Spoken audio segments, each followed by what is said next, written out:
Shabbat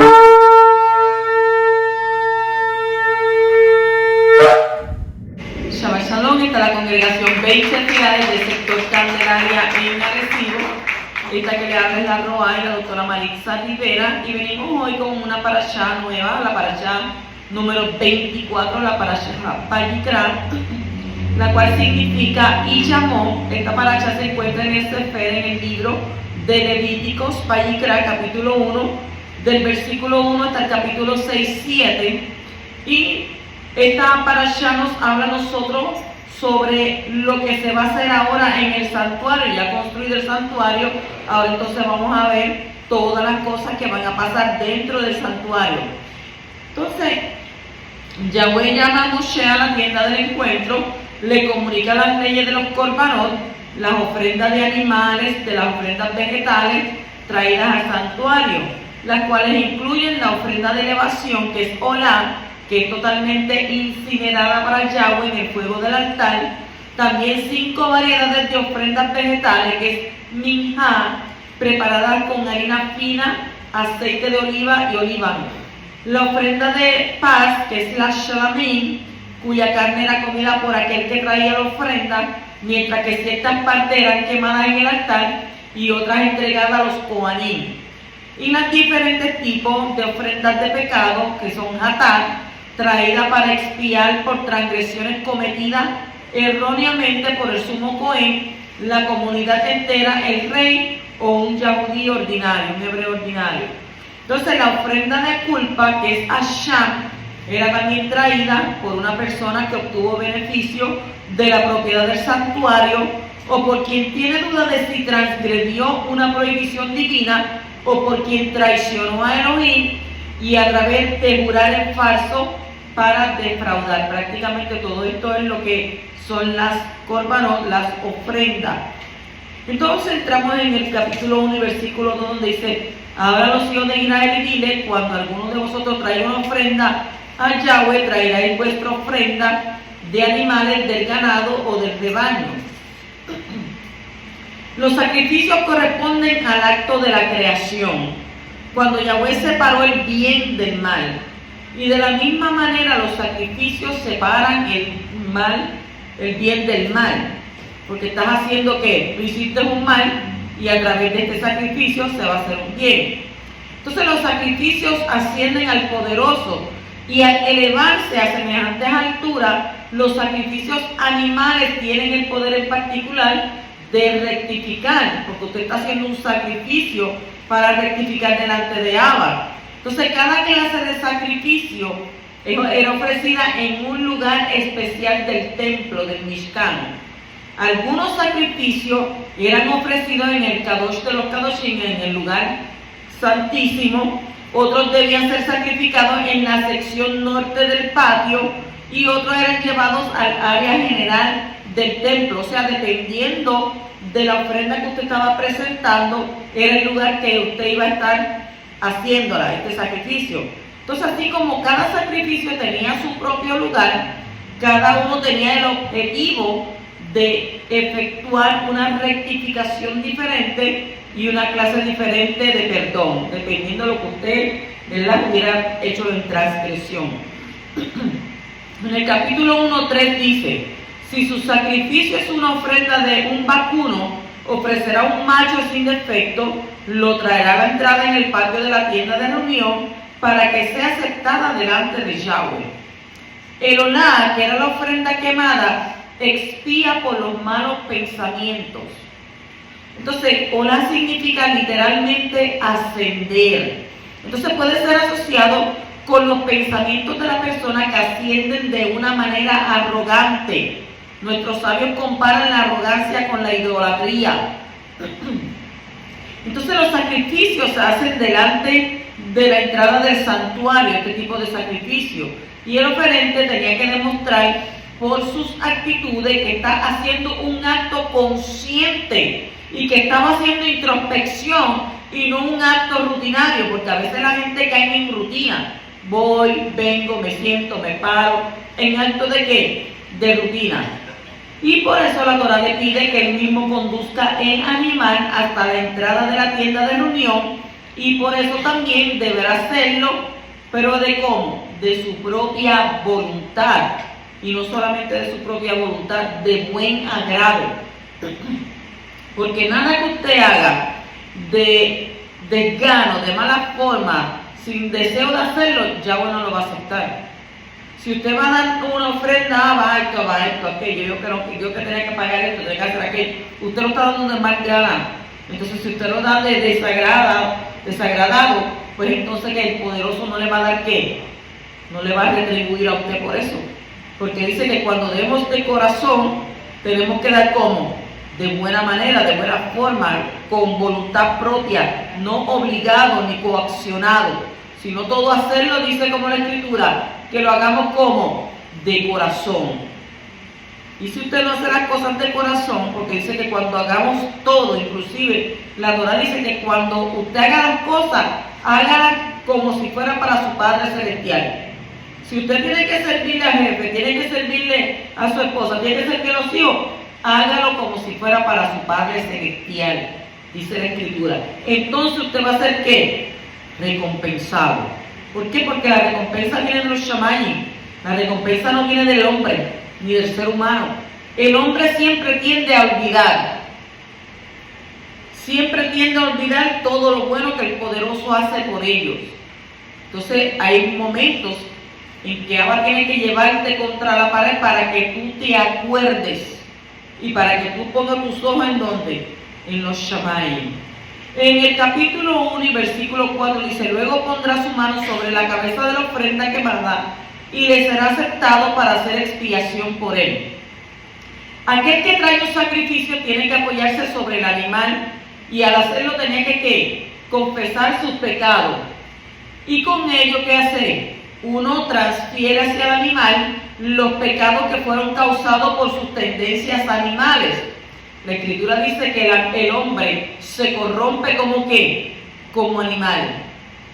Ay, ¿me estás diciendo animal? No, la Escritura lo dice. Entonces dice que el animal es entonces sacrificado, indicando que la persona ha sacrificado sus bajos deseos animales. Dice, pero ¿por qué me comparan con un animal? Porque hay veces que la gente, como dice la Torá, no piensa. Y los animales solamente tienen instintos, ellos no piensan. Un animal no piensa, dice, ay, pero déjame atacar a este. Y no, él va y te ataca y ya.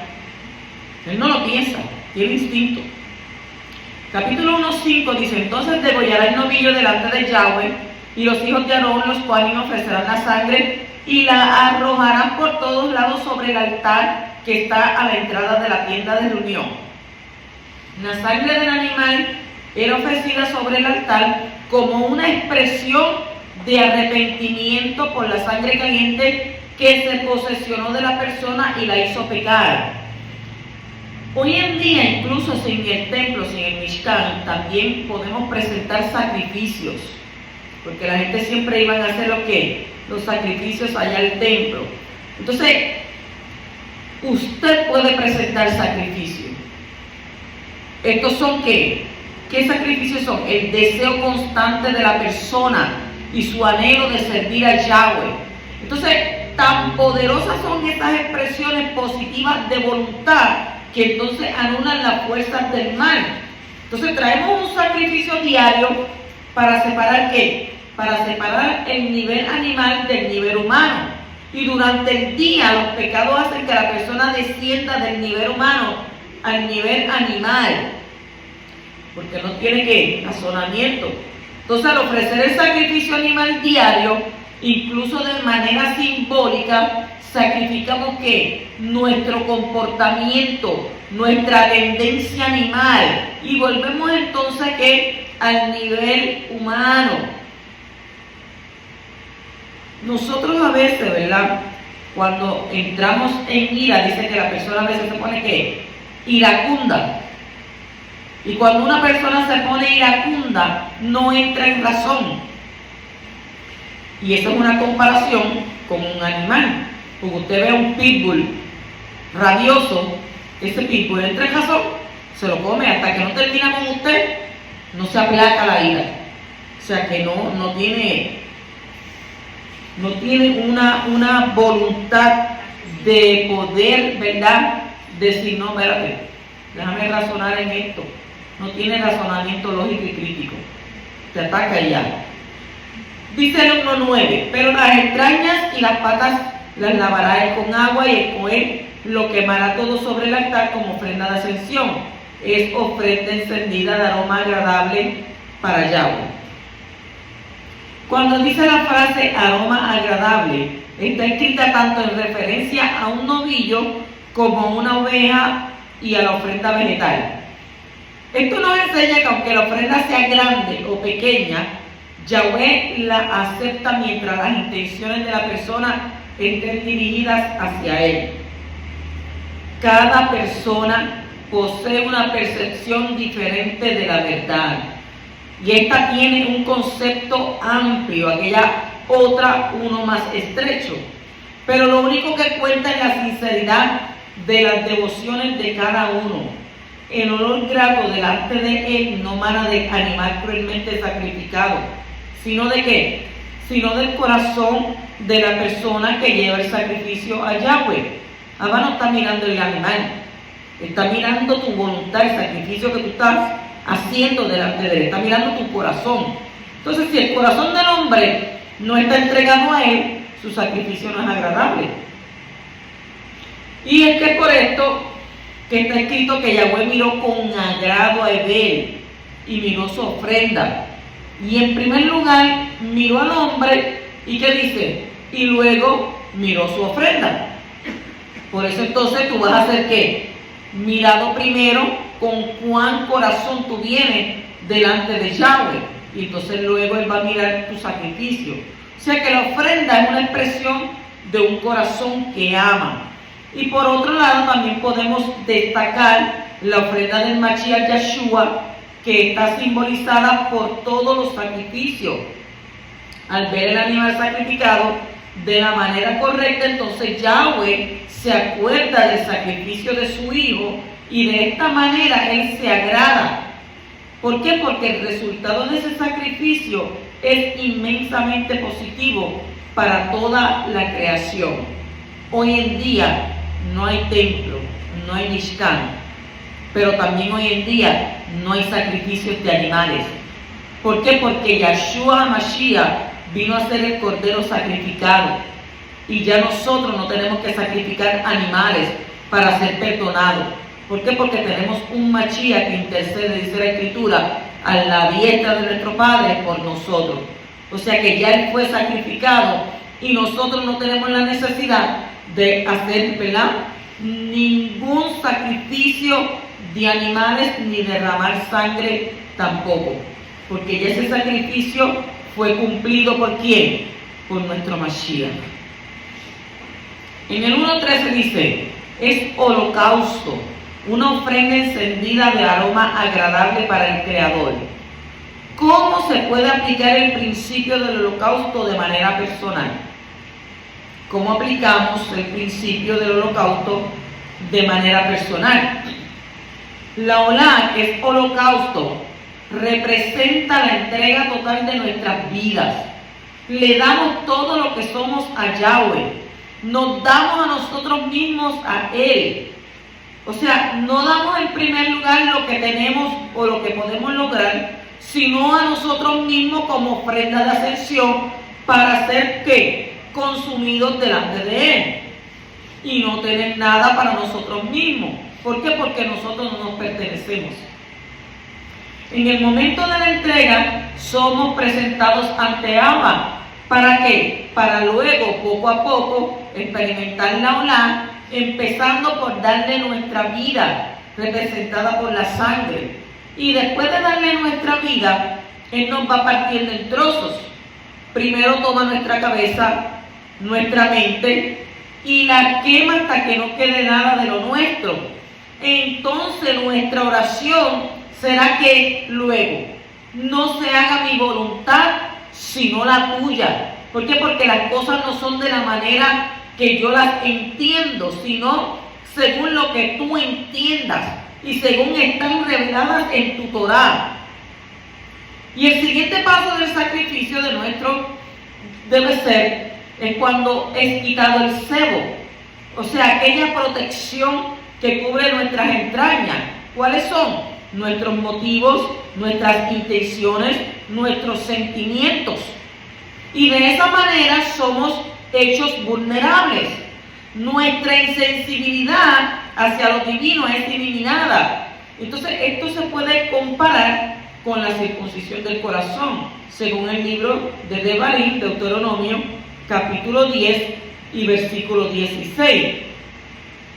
Y también puede ser comparado con la eliminación del muro de protección de argumentos alrededor de las emociones y la mente de una persona, como está escrito en 2 de Corintios, capítulo 10, versículo 3 al 6, que nos dice: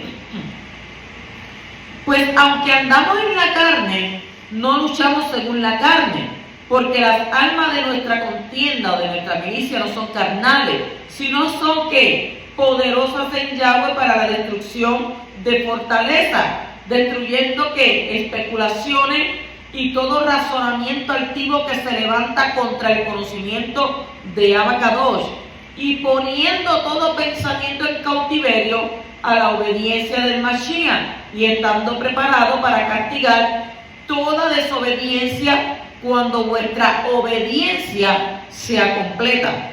O sea que nosotros tenemos que entregarnos ¿qué? Con toda nuestra mente, con todo nuestro corazón, con toda nuestra voluntad. Entonces, ¿cuál es el siguiente paso que damos? El siguiente paso de la ofrenda de ascensión es que las entrañas y las patas son lavadas en agua. Y usted dice que tiene que ver eso hoy en día. ¿Por qué? Porque lo cual representa el proceso de purificación por la Torá, como está escrito en Yohanan capítulo 15, versículo 3, vosotros ya estáis limpios por la palabra que os he hablado. Y en Efesios 5:26 dice, ¿para qué? Para santificarla o separarla, apartarla, habiéndola purificado por el lavamiento del agua con la palabra. Entonces, las entrañas representan ¿qué? Los motivos, las emociones, los deseos. Las patas representan nuestra conducta, el caminar, nuestro estilo de vida. Entonces, nuestros motivos y nuestra conducta tienen que ser ¿qué? Purificados por la Torá para poder ser ofrecidos delante de Yahweh como ¿qué? Con un olor agradable, como leíamos en el texto. Así que Yahweh nunca acepta nuestros deseos sin haberlo purificado por la Torá. Y tampoco acepta nuestro estilo de vida sin la purificación de la palabra. Usted tiene que ser purificado por la Torá. Entonces todo tiene que pasar por una ¿qué? Por una corrección mediante el proceso del estudio de la Torá dirigido por el Ruach de Yahweh. Entonces en la escritura tanto la Torá como el Ruach son simbolizados por el agua. Y en la Olá todo tiene que ser quemado. O sea que esto significa que no puedes dejar nada de tu vida para ti mismo si va a ser agradable para nuestro poderoso. Porque hay gente que toma la decisión de aceptar a Mashiach y que voy a buscar a Mashiach, pero nunca olvidan y siempre constantemente tienen en su boca: ay, que yo me acuerdo aquello que yo hacía, y que yo me acuerdo cómo yo era, y que yo me acuerdo de esto. Oiga, cuando usted viene el poderoso, la escritura dice que las cosas viejas pasaron, y aquí todas son hechas nuevas. Y dice que cuando usted viene delante del poderoso, en un momento que usted acepta, dice que todo es echado al fondo del mar. Pero hay gente que la tira al fondo del mar y a los 2 o 3 meses se tira al fondo del mar a volver a buscarlo. Es como si pensaran: oh, aquello que yo hice, qué tremendo, que esto, que aquello. No, eso debería darte vergüenza delante de Abba, por haberle fallado, por haber vivido una vida descontrolada por ahí para abajo. Y eso debe de darnos vergüenza a nosotros, no recordar. Por eso la escritura nos dice eso, que las cosas viejas, lo que tú eras en otra vida, ya eso pasó. Y aquí todas son hechas ¿qué? Son nuevas. Por eso es que el olá tiene que ser quemado, para que no puedas dejar nada de tu vida para ti mismo, para que puedas ser agradable para Yahweh. O sea que todo tiene que ser entregado a tu Padre Celestial, pieza por pieza. Entonces cuando te presentas a Yahweh por primera vez, con alegría, con el deseo de servirle, ser su siervo, ser su amigo, Él recibe tu vida. Entonces te da una vida que te da una vida nueva en lugar de la que tú le entregaste. Y esa vida nueva es la vida de resurrección por medio de Yeshua HaMashiach. Y luego te va reclamando parte por parte, profundizando en la entrega hasta que no quede nada de ti mismo. Ya no vivo yo, mas vive ¿quién? Mashiach vive en ti. Entonces Él lo único que quiere es que luego solo dependa de la nueva vida de resurrección que hay en Mashiach. Entonces cuando hayas llegado a ese nivel de la ofrenda de ascensión, estás sintiendo y diciendo que tu vida no significa nada para ti, como está escrito en Hechos, capítulo 20-24, que dice: pero en ninguna manera estimo mi vida como valiosa para mí mismo, a fin de poder terminar mi carrera y el ministerio que recibí de la don Yeshua, para dar testimonio solemnemente de las buenas nuevas de la Hanan, de la gracia de Yahweh. Al igual que en Matitillán, Mateo 10:39 dice: el que ha hallado su vida, la perderá, y el que ha perdido su vida por mi causa, la hallará. Y en Lucas 22:42 dice también, está escrito, ¿verdad?, diciendo: Padre, si es tu voluntad, aparta de mí esta copa, pero no se haga mi voluntad, sino la tuya. O sea, los que se entregan totalmente al poderoso serán sumamente elevados cuando ellos mismos entienden que digan al poderoso: ya no vivo yo, mas vive Mashiach en mí. Que en mí se haga tu perfecta voluntad. Entonces cuando Abba comienza a meterte fuego, a meterte leña, y tú a llorar: yo no pedí esto. No, como que tú no lo pediste, que tú no te acuerdas. Y ahí comienza a quemarte para que tú puedas hacer esa ofrenda, para que ese olor fragante suba delante de su presencia. Por eso el oro tiene que ser pasado por mucho, ¿verdad?, mucho fuego. Y ahí de esa manera es que se va sacando lo mejor del oro. Por eso llega hasta 32 de quilatales por hipartía. Pero usted sabe el fuego que le tienen que meter para sacarle la escoria. Así mismo hace Abba con nosotros. Nos mete leña, nos mete fuego. ¿Para qué? Para sacar lo mejor de nosotros y para que terminemos diciendo que ya no vivo yo, tú vives en mí. Hágase tu perfecta voluntad, que no sea como yo quiera, sino como quieras tú. Pero entonces, para llegar a ese nivel, haz de mí lo que tú quieras. Cuando Abba entonces comienza a formarte, porque usted sabe que Él lo coge y lo lleva, mire, ahí, a darle forma, y forma, y forma. Y ahí entonces comienza: ¿pero por qué a mí? ¿Pero por qué yo? ¿Pero por qué me pasa eso? Porque el alfarero está bregando contigo. Porque el alfarero te está rompiendo y te hace de nuevo. Y te rompe y te hace de nuevo. Y te rompe y te hace de nuevo. Hasta que esa vasija no quede como Él quiere, como que brille como Él la quiere brillar, no te va a soltar. Y entonces tú vas a estar ahí, llora y llora y llora, pero esas lágrimas, y qué bueno que dice la Escritura que tus lágrimas las recoge redoma. Y usted sabe que hay un libro, dice que hay un libro escrito sobre tus lágrimas. Abba tiene muchos libros. Póngase en la Torah para que usted vea. Continuamos en el capítulo 2, versículo 1 al 3, cuando dice: cuando alguien ofrezca una ofrenda de cereal como ofrenda al Creador, su ofrenda será de flor de harina, sobre la cual echará aceite y pondrá incienso. Entonces la llevará los Cohanim hijos de Aarón, y el Cohen tomará de ella un puñado de la flor de harina con el aceite y con todo su incienso.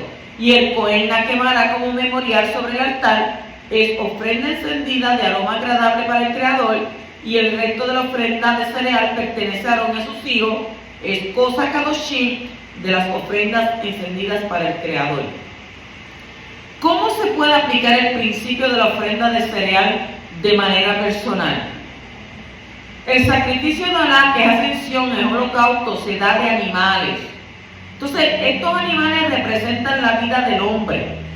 Cuando se entrega un animal para ser quemado enteramente, se está dando un mensaje a Yahweh: yo te pertenezco enteramente a ti. O sea que la ofrenda de ascensión representa nuestra entrega total. Y el sacrificio de Minjá, que es la ofrenda de cereal, se da de los productos agrícolas. Y estos productos representan el trabajo del hombre. Cuando entregamos estos productos a Yahweh, estamos diciendo: mi trabajo te pertenece enteramente. O sea que la oblación representa nuestro servicio a Yahweh.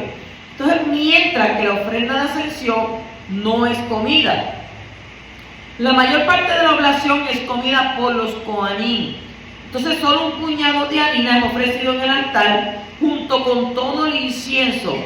Y esto nos enseña que el servicio que hacemos para Yahweh es expresado principalmente por medio de nuestro servicio a los líderes que era puesto sobre nosotros. O sea, el incienso representa la oración y la alabanza a Yahweh, según el Salmo 141.2 y Revelación 5.8. El hecho de que todo incienso tenga que ser ofrecido a Yahweh nos enseña que no podemos dar alabanza suprema o orar a los otros hombres, sino que solamente a nuestro Padre, porque el mismo Yeshua lo dijo: cuando oréis, ¿qué tenían que decir? ¿A quién había que ir? Al Padre. Padre nuestro que estás en los Shamayim. Su mismo hijo lo dijo: Avinu Sheba Shamayim, Padre nuestro que estás en los cielos.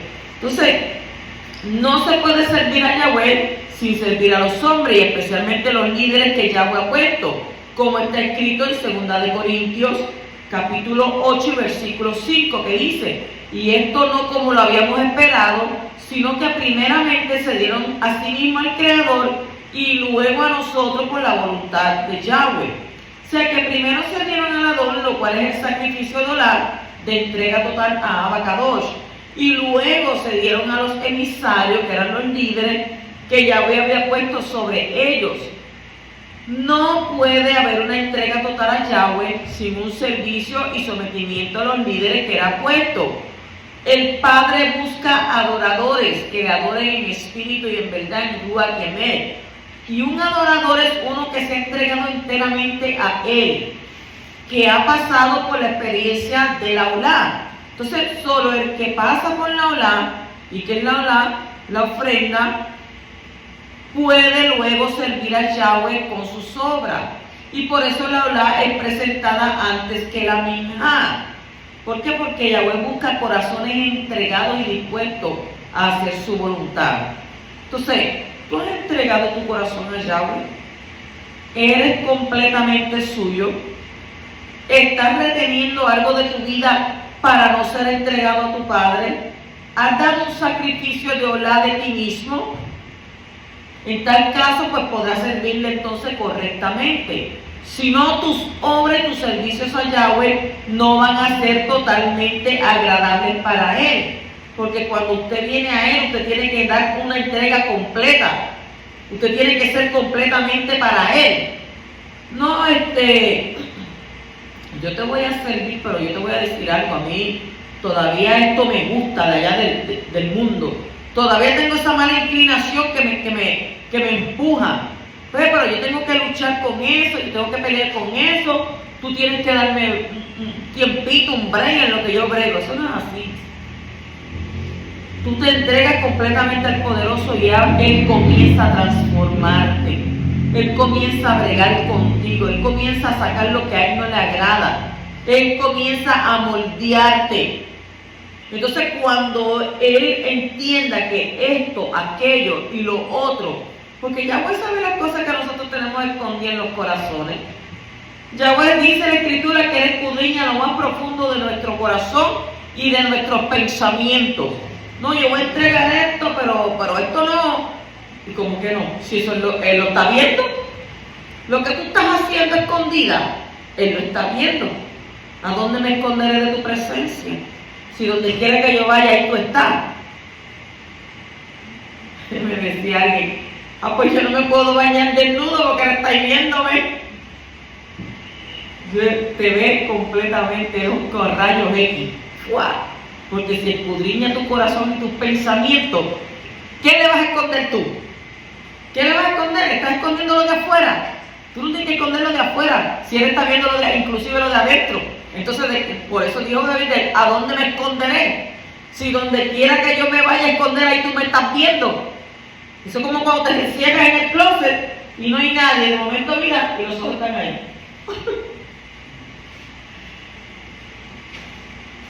Así es Abba.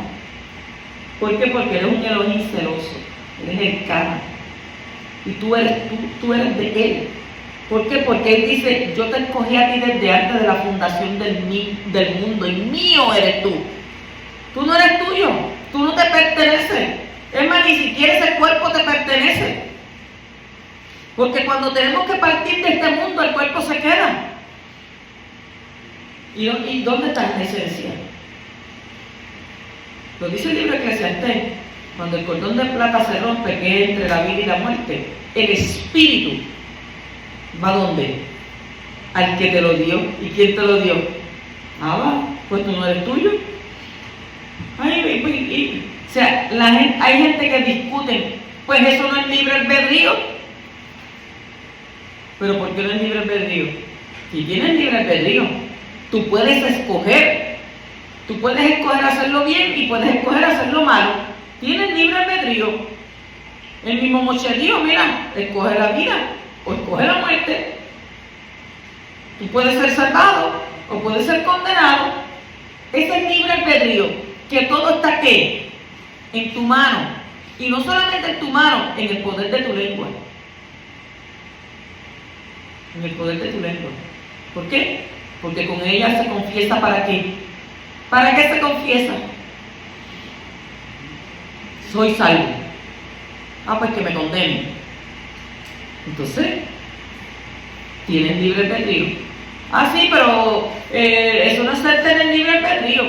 Porque entonces para colmo me va a meter en el lago de fuego. No, y en el lago de fuego es que te van a purificar. ¿Cómo te van a purificar? Ustedes se imaginan, el sol del día, ya nos anunciaron que las temperaturas van a estar sobre 100 y pico, y entonces usted se vuelve jadeante con esa calor, quiere morirse. Imagínense ese lago de fuego que habla el libro de Apocalipsis. Allí va a ser entonces una ofrenda rostizada, porque allí va a quedar. Entonces, no es lo mismo servir y obedecer al Padre sin una relación con el Padre, que hacerlo a base de una relación. ¿Se entiende eso? No es lo mismo servir y obedecer. La diferencia entre estas dos cosas no se ven por fuera. Tiene que ver con el corazón y tiene que ver con la actitud interior. Y lo más importante es nuestra relación con nuestro Padre Celestial y con su Hijo Yahshua el Mashiach, enviado por Él. Y en esa relación está la vida máxima, la vida eterna, como está escrito en Juan 17, Johanna 17:3, que dice, y esta es la vida eterna, que te conozcan a ti, el único Elohim, verdadero. O sea, le está diciendo que no es de embuste, que no es falso. El único Elohim verdadero, y a Yahshua el Mashiach, a quien has enviado. Eso es lo único que quiere. Yahshua quería eso, que conocieran a su Padre y lo conocieran a Él. Continuamos en el capítulo 2 y versículo 13, dice, además, toda ofrenda de cereal tuya sazonarás con sal, para que la sal del pacto de tu Elohim no falte de tu ofrenda de cereal, con todas tus ofrendas ofrecerás sal. ¿Qué nos enseña la sal? ¿Qué nos enseña la sal? La sal tiene dos funciones principales: sazonar y preservar. Y una comida sin sal es insípida.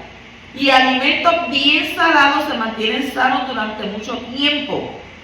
Entonces, por estas razones, la sal no podía faltar en la mesa del poderoso. Todos los sacrificios que subían al altar tenían que tener sal. Y los sacrificios son una comida para nuestro poderoso, según Levíticos capítulo 21, versículo 22. Y por lo tanto, siempre tiene que ser sazonada con sal, ya que toda comida debe de tener sal. ¿Quién se come una comida sin sal? Que no sabía nada. Por eso la Escritura dice que ustedes son la sal de la tierra.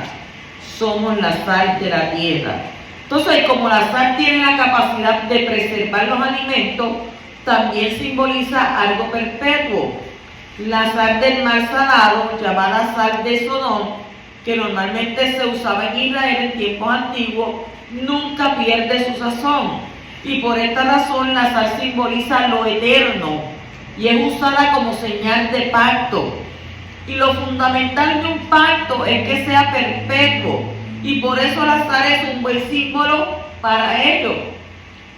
Cuando el Creador instituyó las ofrendas en el santuario, Él también ordenó el uso de la sal como recuerdo de su pacto perpetuo con el pueblo. O sea que al llamar un pacto, se llama pacto de sal, el Brit Melach, significa que es un pacto sólidamente establecido y perpetuo.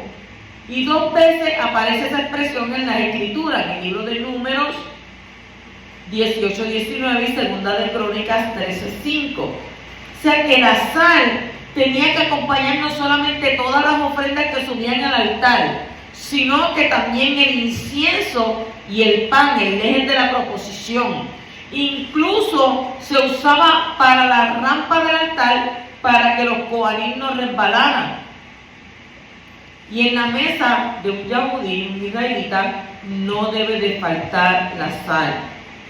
En su mesa no debe de faltar sal. Después de la destrucción del templo, la mesa en cada casa de un judío es vista como un altar.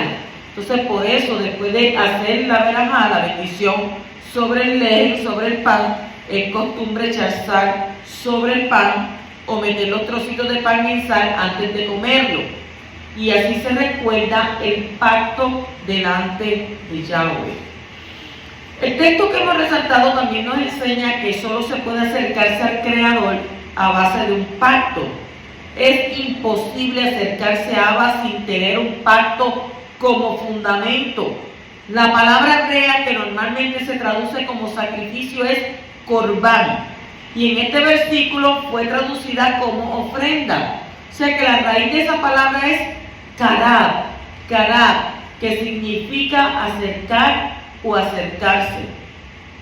Y el sacrificio no es solamente algo que se acerca al Creador, sino también sirve como medio para acercarse al Creador. Ahora, sin sal el sacrificio no es acepto delante de Abba. Con otras palabras, sin pacto no hay cercanía al poderoso. Todos los pactos entre el Creador y el hombre sirven como plataforma para que el hombre pueda acercarse al Altísimo. Y bendito sea el poderoso, ¿verdad? Por los pactos que ha hecho con Abraham, con el pueblo de Israel, con David, con el Machía, por medio de los cuales el hombre puede acercarse al poderoso y ser bien recibido. O sea que eres un Elohim de pacto. Ese es mi Abba. En el 4:2 dice: habla a los hijos de Israel y dile, cuando alguno peque por equivocación, violando cualquiera de los preceptos de Yahweh relativo a las cosas que no deben hacerse. Dice, hay 2 tipos de sacrificio por el pecado, Hatat y Asham. El primero expía por ciertos pecados cometidos por error. Así como cuando usted, ¿verdad?, está en Yom Kippur y de momento se come algo, no puede comerme eso. O cuando están los de panes sin levadura, y en ese momento es cuando usted se come un buen pedazo de pan. Entonces, ¿cómo se llama eso? Pecados cometidos por error. Entonces, el segundo expía por ciertos pecados cometidos con premeditación, como dicen por ahí, con premeditación y alevosía. O sea que el jatar expía por los pecados cometidos contra los mandamientos negativos que se hubieran sido cometidos deliberadamente. Y el pecador, el transgresor, hubiera sido reo del castigo de caret. Caret es extirpación. El que peca sin saber también es culpable delante de Yahweh. O sea, eso la Escritura le dice pecado de ignominia, por inocencia, por inocente. Como quiera te es contado. Como quiera estás pecando y te haces culpable. Ah, pero yo no sabía. No sabía, pero por inocente no te lo van a quitar.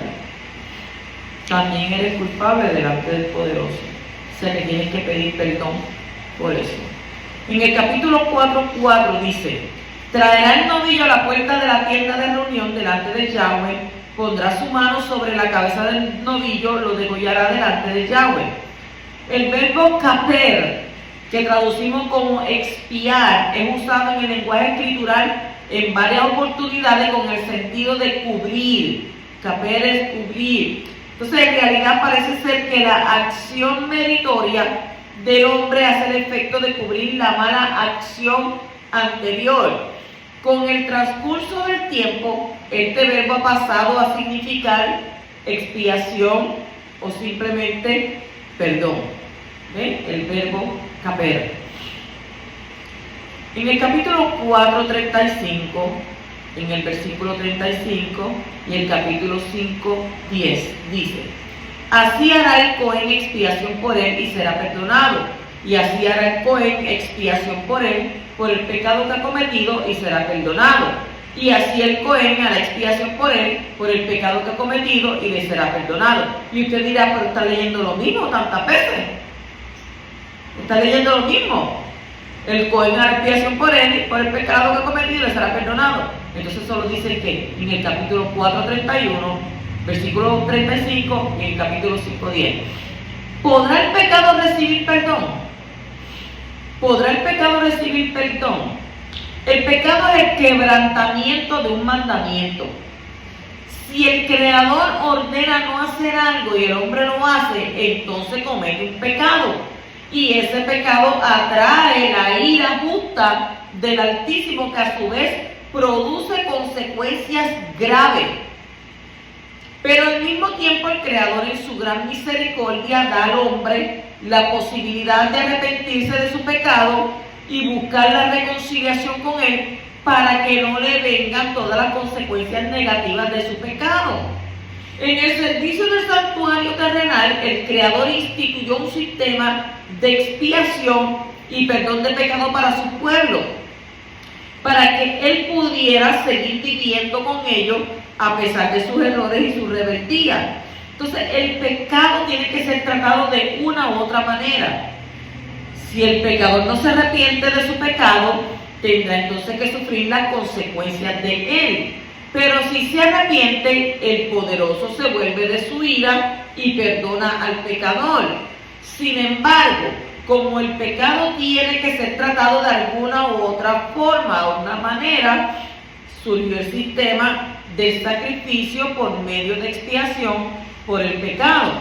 Entonces, el pecado tiene que ser pagado, y para que el hombre no tenga que pagar con su vida por su pecado, podía sacrificar un animal en su lugar. O sea, un animal inocente tenía que morir para satisfacer la justicia divina, y de esa manera el pecador podía ser perdonado. ¿Qué nos enseña esto? Esto nos enseña que el pecado en sí no tiene perdón. Es el pecador, el hombre, el cual es perdonado, no el pecado. Entonces el pecado es algo terrible que tiene consecuencias mortales para hombres y animales. Y el pecado no puede ser perdonado jamás, sino que solo el hombre. Cuando el hombre es perdonado, el pecado pasa ¿a dónde? Al animal. Y el animal muere en lugar del hombre. Así que vemos que el pecado no es perdonado, pero sí el hombre, como está escrito, y le será perdonado. Los sacrificios dentro del santuario y templos terrenales servían para que la presencia de Abba pudiera estar en medio del pueblo. Entonces, sin esos sacrificios, el Creador no podía morar entre su pueblo en la tierra, porque ellos siempre estaban, ¿qué? En pecado, en transgresión. Entonces, no obstante, en el templo celestial no pueden ser ofrecidos animales por la culpa del pueblo. Allí hacía falta un sacrificio mayor para que el hombre pudiera entrar en esas esferas celestiales y acercarse al Creador en espíritu. Entonces, ese sacrificio fue ofrecido una vez para siempre, cuando el justo se ofreció a sí mismo como sacrificio por los pecados de Israel y el mundo. Entonces su sangre fue llevada hasta el lugar Kadosh Kadoshim en el santuario celestial. Y de esa manera es que hay perdón para todos los que se arrepienten de sus pecados y tienen acceso al trono de la Hanán, de la gracia, en el Shammai, en el cielo. ¿Qué estamos diciendo? Que la muerte expiatoria de Yeshua es la base segura y eterna para que el pecador arrepentido pueda acercarse al poderoso. 3 veces está escrito en el texto de hoy: el hombre arrepentido es perdonado. O sea que el Creador no solo es un perdonador, se deleita en la misericordia, como está en el libro de Miqueas, capítulo 7, versículos 18-19, que dice: ¿qué Elohim hay como tú, que perdona la iniquidad y pasa por alto la rebeldía del remanente de su heredad? No persistirá en su ira para siempre. ¿Por qué? Porque se complace en la misericordia. Volverá a compadecerse de nosotros, hollará nuestras iniquidades, sí, arrojarás a las profundidades del mar todos nuestros pecados. ¿Quién los tira? El poderoso los tira al fondo del mar. Y allá va la gente como buzo, a buscarlos otra vez, a transgredir. O sea que el poderoso es un Elohim perdonador. Así que bendito sea el Creador por su perdón en el Mashiach Yeshua, el sacrificio perfecto y eterno. Continuamos en el capítulo 5, versículo 21, donde dice: incurriera en perjurio ante Yahweh y cometiera fraude contra su congénere. Cuando él ha incurrido en una mitzvah lo tajase, infracción por omisión, en el área interpersonal, esto equivale a transgredir la voluntad de Yahweh, que ha prohibido tal infracción en la Torá, y que el fraude cometido es sabido solo por Yahweh y por su congénere damnificado. Según Abarbanel, el infractor enunciado entre los versículos 21 y 22 es aquel que, jurando en falso el nombre de Yahweh, ha engañado a su prójimo por causa de depósito o de asociación económico, o arrebatando algún objeto, o reteniendo el salario de su congénere, o si encontrara un objeto perdido y cometiere fraude con él, y jurar en falso o en alguna de las cosas que hace el hombre para pecar con ella. Si en algún momento te han cogido de boba o de bobo, te han vendido algo o te han sacado económicamente cosas que, verdad, no debieron haber sido, o te han arrebatado, te lo han quitado como un nene chiquito de las manos, pues ¿qué pasa? No tienes que temer. ¿Por qué? Porque la Torah dice que Yahweh se va a encargar. Así que como tenemos un Elohim en los Shamayim, en el cual podemos confiar, y a través de su hijo Yeshua HaMashiach, que fue el sacrificio perfecto, nosotros podemos ir como sacrificio donde Él y Él donde Abba Kadosh. Así que en este día, ¿verdad? Happy Purim, hoy celebramos Purim en la tarde, y Shabbat Shalom.